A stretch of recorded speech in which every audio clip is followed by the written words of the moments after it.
नमस्कार, उज्जैन टीवी पे आप सभी दर्शकों का स्वागत है। मैं हूं आपके साथ खुशबू परमार। आइए नजर डालते हैं आज की कुछ खास खबरों की ओर। कोरोना जांच रिपोर्ट प्रशासन को उपलब्ध न कराने पर पाटीदार डायग्नोस्टिक पर कार्रवाई, लैब सील। स्नातक व स्नातकोत्तर परीक्षा के विद्यार्थी 31 मई तक भर सकेंगे बगैर विलंब शुल्क परीक्षा फॉर्म। 18 से 44 आयु वर्ग के टीकाकरण में नहीं थम रहा अवरोध, स्लॉट का समय बीतने के बाद नहीं लगा रहे टीके। ग्रामीण क्षेत्रों के ग्रामवासी मरीजों को नहीं करा रहे अस्पतालों में भर्ती, खुद ही मरीजों को चढ़ा रहे हैं ऑक्सीजन व ग्लूकोज। कोरोना गाइडलाइन का उल्लंघन करने पर दुकानें की गई सील, प्रशासन ने की कार्रवाई। और अब समाचार विस्तार से। कोरोना जांच रिकॉर्ड प्रशासन को नहीं भेजने पर फ्रीगंज स्थित पाटीदार डायग्नोस्टिक पर कार्रवाई की गई और इसी के चलते प्रशासन ने लैब को सील कर दिया। उज्जैन की फ्रीगंज स्थित पाटीदार डायग्नोस्टिक पर एसडीएम संजय साहू व तहसीलदार अभिषेक शर्मा की टीम पहुंची। दरअसल यह शिकायत मिली थी कि पाटीदार डायग्नोस्टिक कोरोना जांच कर रहा है, किंतु इसका रिकॉर्ड प्रशासन को नहीं भेजा जा रहा। जांच दल ने मामले में दस्तावेज खंगाले और इसके साथ ही रिपोर्ट तैयार कर कलेक्टर को भेजी। बताया जा रहा है कि कई लोग जांच रिपोर्ट सार्वजनिक न करने के लिए डायग्नोस्टिक संचालकों से सेटिंग करते हैं। ऐसे में प्रशासन के पास कोरोना संक्रमण के वास्तविक आंकड़े नहीं पहुंच पाते, जिससे कोरोना पर काबू पाने में दिक्कतें आ रही हैं। शिकायत सही पाई जाने से उज्जैन जिला कलेक्टर आशीष सिंह के निर्देश पर पाटीदार डायग्नोस्टिक सेंटर को तत्काल प्रभाव से सील कर दिया गया है। इस संबंध में एसडीएम संजय साहू ने बताया, आज पाटीदार डायग्नोस्टिक सेंटर फ्रीगंज को सील किया गया है। एक शिकायत प्राप्त हुई थी कि रैपिड एंटीजन टेस्ट इनके द्वारा किया जा रहा है और उसकी सूचना भी प्रशासन को नहीं दी गई है। कलेक्टर महोदय के निर्देश पर इसमें जांच की गई थी और ये सही पाया गया कि इनके द्वारा रैपिड एंटीजन टेस्ट किया गया और जो व्यक्ति पॉजिटिव पाए गए हैं उनके संबंध में जो है प्रशासन को जानकारी भी नहीं दी गई। तो इससे स्पष्ट है कि एक समाज को भी खतरा होता है कि कोविड पॉजिटिव व्यक्ति और जिसकी सूचना नहीं है समाज में खुले रूप से घूम रहा है, दूसरे लोगों को भी घातक हो सकता है। स्नातक व स्नातकोत्तर परीक्षा देने वाले विद्यार्थियों के लिए एक राहत भरी खबर आई है। 31 मई तक बगैर विलंब शुल्क भर सकेंगे परीक्षा फॉर्म। विश्वविद्यालय स्तर की परीक्षाओं के हेतु आदेश के तहत आने वाले समय में होने वाली स्नातक और स्नातकोत्तर परीक्षाओं के लिए उन विद्यार्थियों को राहत दी गई जो कोरोना संकट काल के कारण परीक्षा फॉर्म समय पर नहीं भर पाए। अब प्रदेश भर के स्नातक व स्नातकोत्तर परीक्षा के विद्यार्थी 31 मई तक बगैर विलंब शुल्क के फॉर्म भर सकेंगे। प्रदेश के उच्च शिक्षा मंत्री डॉक्टर मोहन यादव ने विद्यार्थियों के लिए एक महत्वपूर्ण आदेश जारी करते हुए बताया कि ऐसे सभी विद्यार्थियों के लिए आवेदन करने की तारीख बढ़ा दी गई है जो कोरोना संकट काल के कारण परीक्षा फॉर्म नहीं भर पाए। ऐसे विद्यार्थी बगैर विलंब शुल्क के 31 मई तक फॉर्म जमा कर सकेंगे। मध्य प्रदेश के समस्त स्नातक में स्नातकोत्तर विद्यार्थी जो परीक्षा में आगामी बैठने वाले हैं, ऐसे बच्चों के संबंध में शासन की तरफ ये ध्यान दिलाया गया कि उन बच्चों में से कई बच्चों ने समय पे, चूंकि कोरोना का कष्ट होने के कारण से परीक्षा फॉर्म नहीं भर पाए थे और लेट फीस से भी उनको मौका नहीं मिल पाया। ऐसे समस्त विद्यार्थियों के लिए मध्य प्रदेश उच्च शिक्षा विभाग ने आगामी 31 मई तक बगैर कोई विलंब शुल्क लिए फॉर्म भरने की सुविधा दी है। मैं आप सबके माध्यम से अपील करना चाहता हूं कि जो भी विद्यार्थी इस सत्र की परीक्षा में शामिल होने जाता है उस विद्यार्थी को 31 मई तक बगैर विलंब शुल्क के वो परीक्षा में बैठ सकता है। साथ ही साथ समस्त कुलपतियों से भी निवेदन है कि सभी विश्वविद्यालय समय सीमा के अंदर हमारा जो परीक्षा कार्यक्रम है उसको लागू करें। 18 से 44 आयु वर्ग के लिए शुरू हुए टीकाकरण में आरंभ से ही हितग्राहियों को परेशानियों से जूझना पड़ रहा है। सुचारू नहीं हो पा रही व्यवस्था। 5 मई 2021 से उज्जैन जिले में 18 से 44 वर्ष आयु के लोगों के लिए शुरू हुए टीकाकरण में अनियमितताएं और अव्यवस्थाएं फैलती नजर आ रही हैं। इसे सिस्टम की कमजोरी कहें या लापरवाही। सुबह से ही उज्जैन के कई टीकाकरण केंद्रों पर टीका लगवाने वालों की तो भीड़ थी, लेकिन कहीं स्टाफ नदारद रहा तो कहीं वैक्सीन समय पर नहीं पहुंच पा रही है। केंद्रों पर सुबह 9 बजे से कई लोग वैक्सीन लगवाने के लिए खड़े थे, लेकिन अंदर स्टाफ नहीं था। उनके आने तक वैक्सीनेशन रुका रहा। लेकिन इन सबके बीच वे लोग जरूर परेशान हुए जिन्हें 11 बजे तक का स्लॉट मिला था। 11 बजे बाद रजिस्ट्रेशन करने वालों ने कहा कि अब आपको वैक्सीन नहीं लग सकती क्योंकि आपका समय निकल गया है। इसके बाद कई लोगों ने दोबारा रजिस्ट्रेशन कराया। इस परेशानी के संबंध में हरिओम प्रजापति और अभिभाषक मंजू पथरोड ने कहा, वैक्सीन के लिए मैंने 7 तारीख को अपना स्लॉट बुक कर दिया था और सुबह 8 बजे से यहाँ पर हम लोग लाइन में लगे हुए हैं। यहाँ पर कर्मचारी कोई उपलब्ध नहीं था। लगभग 10:30 बजे बड़े अधिकारियों को फ़ोन लगाकर बुलाया गया, जब जाके यहाँ पे अधिकारी लोग उपलब्ध हुए और हम लोगों का स्लॉट बुक होने के बावजूद हमको कहा जा रहा है कि आपका कोई स्लॉट बुक नहीं है, आपका कोई नंबर नहीं है, तो आपको वैक्सीन नहीं लगाई जाएगी। तो जब मेरे पास स्लॉट नंबर है और कई अन्य लोगों के पास स्लॉट नंबर है, तो फिर ये क्या है? ये क्या फर्जी है? ये मध्य प्रदेश सरकार लोगों को के साथ छलावा कर रही है, खिलवाड़ कर रही है। मैं सुबह 8:30 बजे से यहाँ पर आ गई थी। आज मुझे स्लॉट मिला था, मुझे वैक्सीनेशन के लिए टाइम दिया था 9 से 11 फाजलपुरा गवर्नमेंट कॉलेज स्कूल। यहाँ पर मैं सुबह 8:30 बजे से खड़ी हूँ और मुझे जैसे ही मेरा नंबर आया 10:30 बजे तक तो पहली बात तो यहाँ पर कोई था नहीं, रजिस्ट्रेशन वाले था ही नहीं, क्योंकि बिना रजिस्ट्रेशन के वैक्सीन लगाने के लिए कोई तैयार नहीं था। जब रजिस्ट्रेशन वाले 10:30 बजे आए, शोर मचाया, इधर उधर फोन लगाया, तब रजिस्ट्रेशन वाले आए, फिर हमें नंबर दिए। जैसे हमारा नंबर आया 11 बजे, फिर ये बोलते हैं कि आपका स्लॉट नहीं है, आज आपको वैक्सीनेशन नहीं लगेगी। यहाँ पर कम से कम 50-60 लोगों की भीड़ है। हम इतना रिस्क लेके, इतनी महामारी चल रही, इतना रिस्क लेके यहाँ पर खड़े हुए हैं। कौन व्यक्ति कैसा है हमें क्या पता? अगर कल से हम यहाँ संक्रमित हो जाएंगे तो उसकी जिम्मेदारी कौन लेगा? अब आप क्या दोबारा रजिस्ट्रेशन करेंगे या जो प्रोसेस आपको यहाँ से बताई गई? यहाँ पर प्रोसेस बताई है कि वापस से आप इसको रजिस्ट्रेशन कराओ आप। और मैंने कल के लिए कराया, मेरा वापस से कल के लिए रजिस्ट्रेशन हो गया, लेकिन उसकी भी क्या गारंटी है कि मुझे कल लग जाएगा? क्योंकि मुझे मैसेज तो आज के लिए भी मिला है और कल के लिए भी मुझे मैसेज मिल गया, तो अब मैं कैसे विश्वास करूं कि मेरे लिए कल के लिए स्लॉट बुक हो जाएगा? ग्रामीण क्षेत्रों के ग्रामवासी अपना इलाज खुद करने का कर रहे हैं दुस्साहस, खुद ही मरीजों को चढ़ा रहे हैं ऑक्सीजन और ग्लूकोज। अपना हाथ जगन्नाथ कहो अथवा प्रधानमंत्री का आत्मनिर्भर बनो नारे का असर समझो। ग्रामीण क्षेत्रों में ग्रामीण जन अपना इलाज खुद ही कर रहे हैं। अगर यह भी नहीं तो फिर यह मान लो कि अस्पताल में होने वाली लापरवाही और अंधाधुंध वसूली से बचने के लिए ग्रामीण ऑक्सीजन और ग्लूकोज खुद ही चढ़ा लेते हैं। सामने आए एक मामले में मरीज छोटू को निमोनिया होने पर इलाज के लिए दशहरा मैदान स्थित एक निजी डॉक्टर के पास लाया गया, मगर जरूरी लगने पर मार्ग में तूफान गाड़ी में उसे बोतल चढ़ा दी गई। मरीज के पिता सेवाराम निवासी तराना के शब्दों में सुनिए राम कहानी। भर्ती हमने नहीं करी होंगे तो प्राइवेट इलाज कराया। कौन से डॉक्टर का? राणा साहब का, दशहरा मैदान। तो क्या बताया उन्होंने? नमूनिया। तभी ये जो तवेरा गाड़ी में जो बातें चल रही है उनको, तो यहाँ पे कितने बातें चली? वो एक हमारे रिश्तेदार आई है इधर से, वो अस्पताल में काम करे तो उनके वहाँ बाटल चढ़ा रहा हूँ, अपने नहीं है तो उनकी एक ना चढ़ी हो।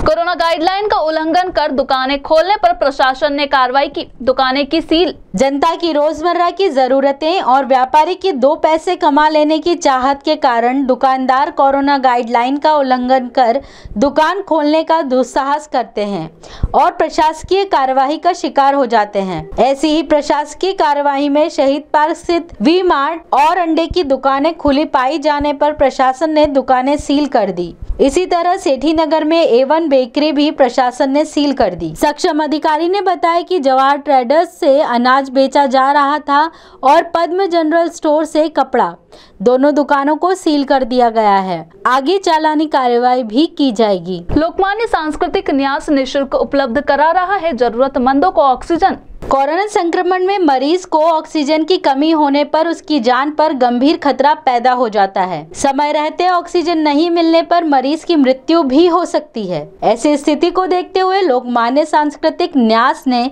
अपनी तरफ से ऑक्सीजन सिलेंडर आपूर्ति की व्यवस्था की है।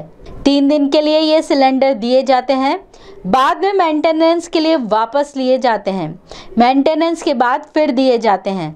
संस्था के पदाधिकारी ने बताया, वर्तमान समय में लोगों को ऑक्सीजन की आपूर्ति, उससे संबंधित समस्याएं जो सामान्यतः हम लोग रोज सुन रहे हैं, पढ़ रहे हैं, देख रहे हैं, इसको ध्यान में रखते हुए लोकमान्य तिलक सांस्कृतिक न्यास के माध्यम से हमने ऐसे आवश्यकमंद लोगों को ऑक्सीजन सिलेंडर निःशुल्क उपलब्ध कराने का निर्णय किया। उसी तारतम्य में हमने ऑक्सीजन सिलेंडर मंगाए, फ्लो मीटर अरेंज किए और आज से हमने उसको देना प्रारंभ किया है। यह निःशुल्क रहेगा। यह 3 दिन के लिए अधिकतम दिया जाएगा। 3 दिन के बाद उसका मेंटेनेंस के लिए वापस उसको लाना पड़ेगा। मेंटेनेंस का कुछ चार्ज देना पड़ेगा। वैसे हम इसमें निःशुल्क ही देना चाहते हैं। 3 दिन का समय इसलिए रखा है कि अधिकतम लोगों को, जरूरतमंद लोगों को इस सुविधा का लाभ मिल सके। देशवासियों को अक्षय तृतीया पर धूम चिकित्सा की अपील करने के लिए प्रधानमंत्री को पत्र लिखा संत अवधेशपुरी महाराज ने। कोरोना रूपी अदृश्य राक्षस से मुक्ति के लिए परमहंस डॉक्टर अवधेशपुरी जी महाराज ने प्रधानमंत्री नरेंद्र मोदी को पत्र लिखकर अनुरोध किया है कि वे समस्त देशवासियों से अक्षय तृतीया पर सामूहिक धूम चिकित्सा करने की अपील करें। महाराज श्री ने कहा कि यज्ञ के धुएं से वायुमंडल में व्याप्त विषाक्त विषाणु 94% तक समाप्त हो जाते हैं तथा वायुमंडल में इस धुएं का प्रभाव 30 दिन तक रहता है। इसकी पुष्टि राष्ट्रीय वनस्पति अनुसंधान संस्थान द्वारा की जा चुकी है। अवधेशपुरी महाराज ने कहा है कि प्रधानमंत्री मोदी द्वारा कोरोना के संदर्भ में ताली बजाना, थाली बजाना एवं दीप जलाने की अपील की तथा देश की जनता ने उनका अक्षरशः पालन किया। आपने पत्र में प्रधानमंत्री से अनुरोध किया है कि राष्ट्र की रक्षा हेतु एक बार पुनः अक्षय फल प्रदान करने वाली अक्षय तृतीया 14 मई प्रातः 10 बजे पूरे देशवासियों से विषाणु नाशक औषधि सामग्री से हवन करने या धूप देने की अपील करें। मैंने कल माननीय प्रधानमंत्री महोदय को पत्र लिख करके अनुरोध किया है कि वह जिस प्रकार पहले ताली बजाने और थाली बजाने के लिए, दीप जलाने के लिए पूरे देश से आग्रह किए थे, अपील किए थे, ठीक उसी प्रकार एक बार पुनः अपील करें। आने वाली 14 तारीख को अक्षय फल प्रदान करने वाली अक्षय तृतीया के दिन पूरा देश प्रातः 10 बजे एक साथ अपने अपने घरों में हवन करे या धूप दे। विशेष करके गूगल, नीम के पत्ते, सेंधा नमक, अजवाइन, हल्दी और लोगान, इसके अलावा आपके घरों में जो भी सामग्री हो, गुड़, तिल, चावल आदि, वह सब मिला करके आप आहुति दें। इससे इस कोरोना रूपी वायरस का विनाश होगा। इस धुएं से अनसैचुरेटेड हाइड्रोकार्बन बनेगा जो कि कोरोना रूपी वायरस के आसपास जो ग्लाइकोप्रोटीन की लेयर है उसको समाप्त करेगा और ये वायरस समाप्त होगा। इस वायरस से पूरे देश को मुक्ति मिले। मैं ऐसी सर्वे भवन्तु सुखिनः की भावना से मंगल कामना करता हूँ। वैज्ञानिक भी जब हवन के महत्व को स्वीकार कर चुके हैं तो हमें निश्चित रूप से इस आपत्ति काल में इसका प्रयोग करना चाहिए। धन्यवाद। स्मार्ट सिटी के अंतर्गत टाटा कंपनी द्वारा सीवरेज पाइपलाइन कार्य के दौरान प्रभावित हुई घरेलू गैस पाइपलाइन 6000 घरों में रुकी गैस सप्लाई। उज्जैन के मुनीनगर क्षेत्र में टाटा कंपनी द्वारा सीवरेज पाइपलाइन का कार्य किया जा रहा है। यहां बुधवार को पोकलेन मशीन से खुदाई का कार्य चल रहा था। इस दौरान शाम 4 बजे घरेलू पाइपलाइन फूट गई। जानकारी लगते ही अवंतिका गैस कंपनी वालों ने वाल्व बंद कर दिया। गनीमत रही कि कोई हादसा नहीं हुआ। इस घटना से शहर के करीब 6000 घरों में गैस सप्लाई रुक गई है। यहां टाटा कंपनी की लापरवाही सामने आई है। इस संबंध में अवंतिका गैस कंपनी के अनुराग सोनी ने बताया, टाटा प्रोजेक्ट का सीवरेज लाइन का काम चल रहा है तो ये एक्सकवेशन कर रहे थे पाइपलाइन लेइंग करने के लिए। उस दौरान हमारी अवंतिका गैस की 125 की लाइन आई है जो कि इनकी मशीन द्वारा पोकलेन द्वारा डैमेज हो गई है। अभी इसको वॉल बंद कर दिए हैं, गैस पे कंट्रोल कर लिया है पर अभी इसको रिपेयर होने में 2 से 3 घंटे लगेंगे। जिस दौरान अभी यहाँ से 2 तालाब से लेकर महाकाल तक का पूरा एरिया बंद हो गया, गैस सप्लाई बंद हो गई। लगभग 6000 घर प्रभावित हो गए। आगे जाने की घटना हो सकती थी अगर टाइम रहते, अगर वॉल बंद नहीं करते तो। नहीं तो अभी ऐसे तो हमने वॉल बंद कर दिया तो अभी फिलहाल कोई घटना नहीं होगी है। टाटा प्रोजेक्ट की लापरवाही है, जगह जगह कर रहे हैं। इनको पहले भी बोला है कि अभी हाल काम ना करें, मेन पावर कम है, कोरोना चल रहा है। हमको भी तकलीफ आती है, हमारे पूरे स्टाफ को 6000 घर जाके लोगों की गैस चालू करना पड़ेगी, वो भी संक्रमित हो सकते हैं। कोरोना काल के चलते चामुंडा माता भक्त समिति द्वारा प्रातःकालीन भोजन वितरण व्यवस्था के साथ ही संध्याकालीन भोजन एवं चाय वितरण भी शुरू किया गया। मां छत्रेश्वरी चामुंडा माता भक्त समिति द्वारा कोरोना काल के चलते दोनों समय का निःशुल्क भोजन वितरण का सिलसिला शुरू कर दिया गया है, जिससे 1500 से 2000 लोग प्रतिदिन लाभान्वित हो रहे हैं।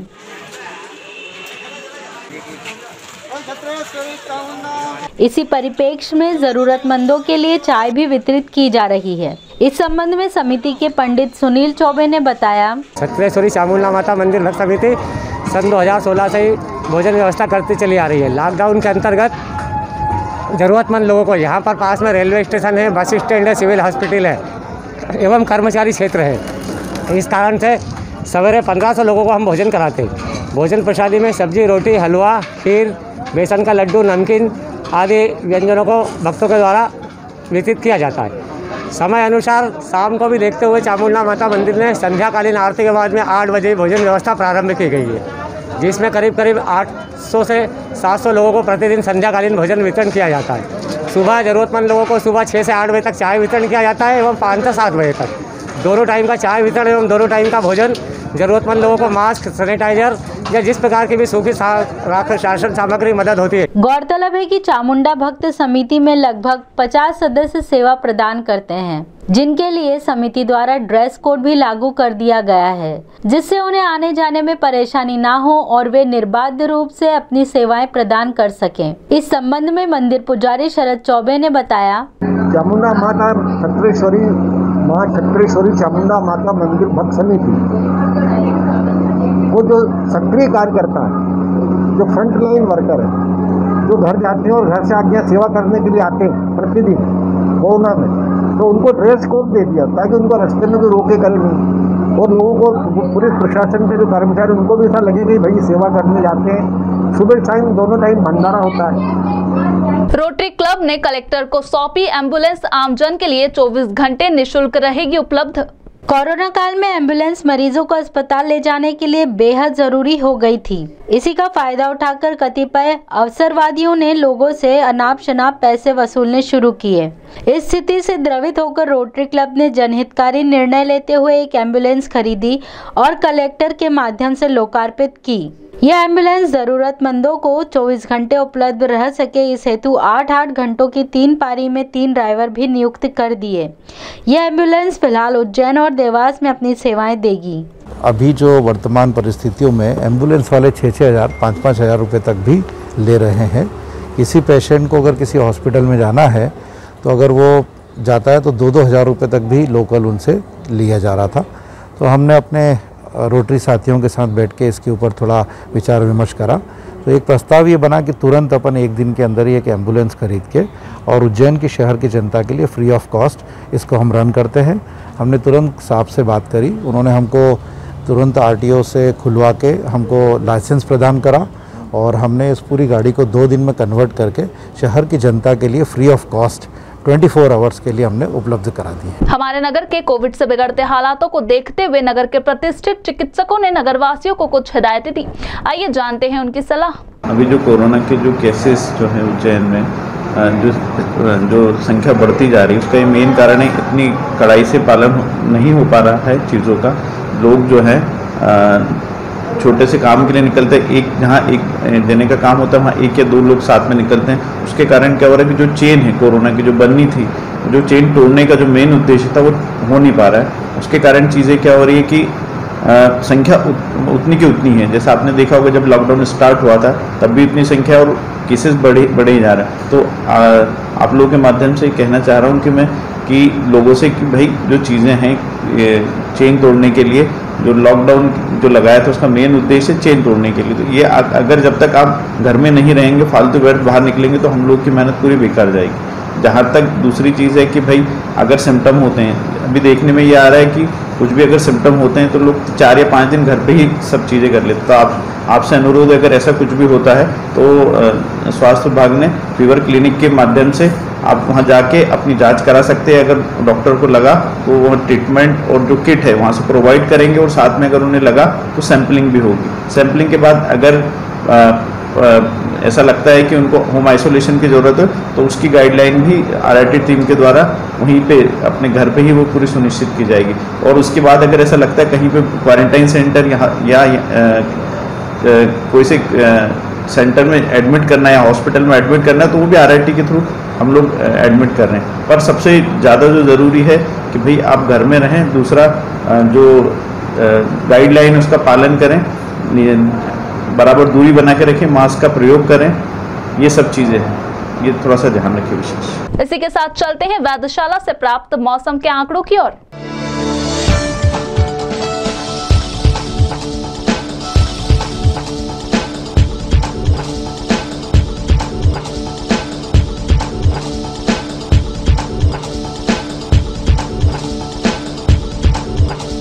और अंत में प्रमुख समाचार एक बार फिर।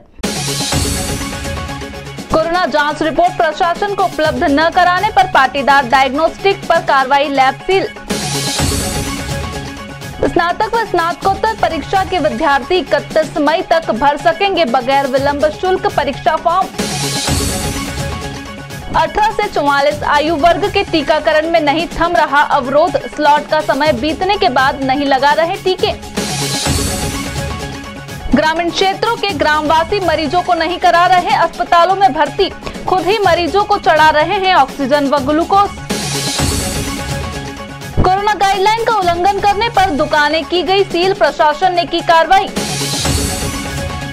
तो ये थी आज की प्रमुख खबरें। ताजा खबरों के लिए देखते रहिए उज्जैन टीवी। हमारे YouTube चैनल को लाइक, सब्सक्राइब करना ना भूलें। नमस्कार।